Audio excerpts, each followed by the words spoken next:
In October 1943, the United States Navy allegedly conducted one of the most terrifying secret experiments in history. The goal: make a warship completely invisible not just to the eye, but to radar, to sonar, to everything. According to the story, it worked. But what happened next was something no one had planned for. Sailors caught fire. Others were found embedded, physically fused into the metal walls of the ship. Some went permanently insane. And a few simply vanished, never to be seen again. The US Navy has denied all of it. But the story has never gone away.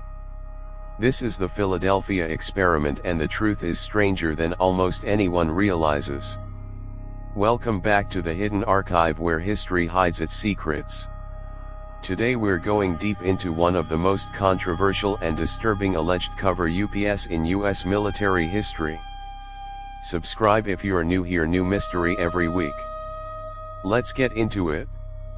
The Philadelphia experiment, officially known as Project Rainbow, allegedly took place on October 28, 1943, at the Philadelphia Naval Shipyard in Pennsylvania.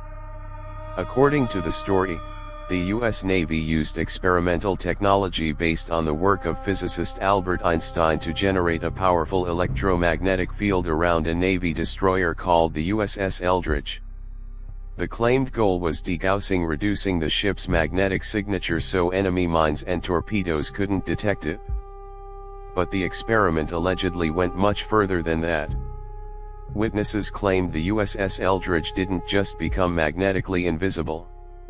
It became optically invisible. A greenish fog reportedly surrounded the ship, and then the ship was gone. Completely vanished from the Philadelphia harbor. What happened next, according to the accounts, was even more disturbing. The ship allegedly reappeared not in Philadelphia, but 375 kilometers away in Norfolk, Virginia. Then, within minutes, teleported back to Philadelphia. The entire event supposedly lasted only a few seconds of observable time. But for the sailors on board, the experience was catastrophic. This is the part of the story that is most disturbing and most debated. According to eyewitness accounts, when the ship rematerialized in Philadelphia, the crew was in a state of complete horror.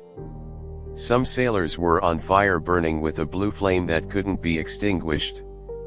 Others were paralyzed, stuck in a frozen, trance-like state that lasted days. Several went permanently insane and had to be institutionalized.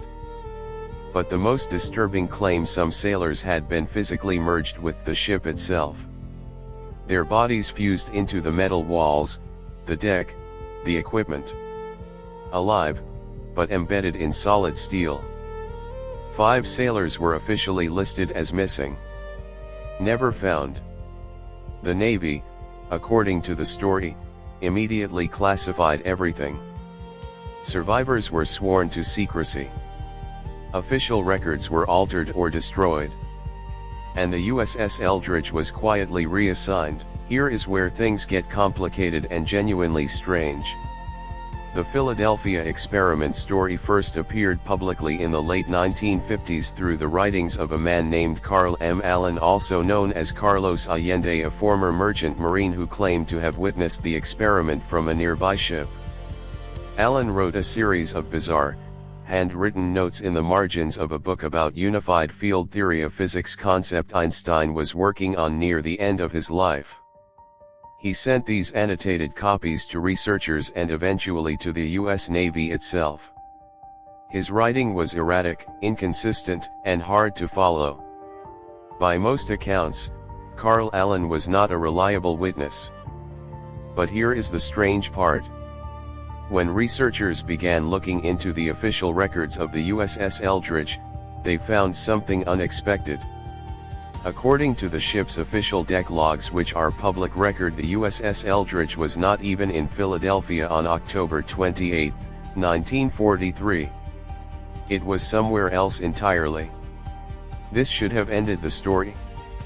But instead, it made believers more convinced because if the government altered the ship's logs, that would be exactly what you'd expect from a cover-up.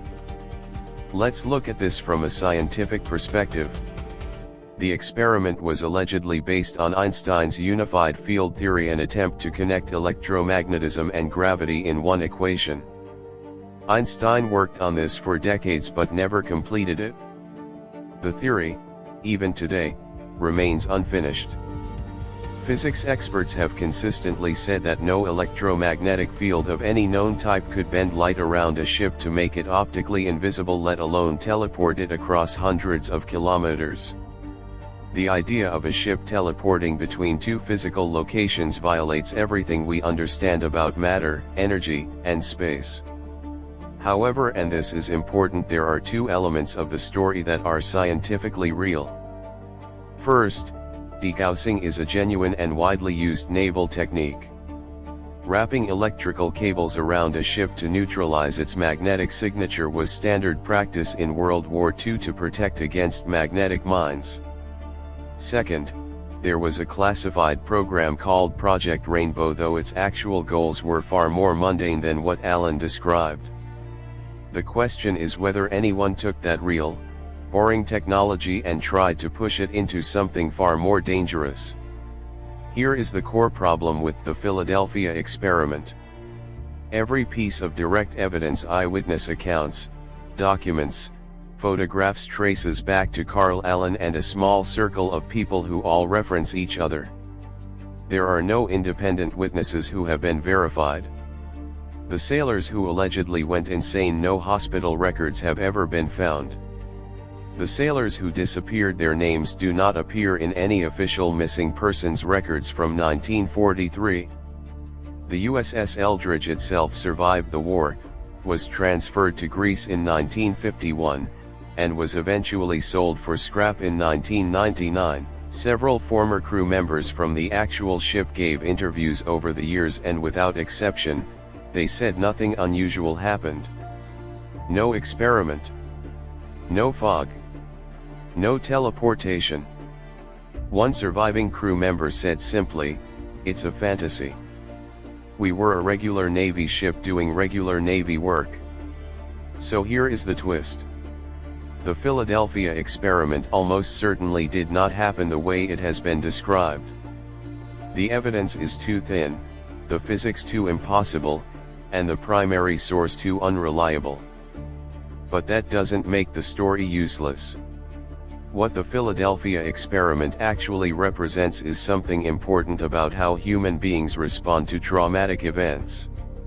Many of the sailors who served in World War II came back with what we now call PTSD, post-traumatic stress disorder. In 1943, there was no name for it, no treatment, and no acknowledgement from the military. Some researchers believe the insane sailors in the story were real men, real veterans who broke down after the horrors of war, and that their experiences were mythologized into something supernatural because the truth was too uncomfortable to talk about. Real suffering, unexplained by the world around them, turned into legend. That's a story that repeats throughout history. And maybe that's what the Philadelphia experiment really was. The Philadelphia experiment has been investigated by journalists, physicists, historians, and conspiracy researchers for over 60 years. And the conclusion is always the same: compelling story, not enough evidence. But it has never stopped being fascinating. Because it sits at the exact intersection of real history, real science, and human imagination.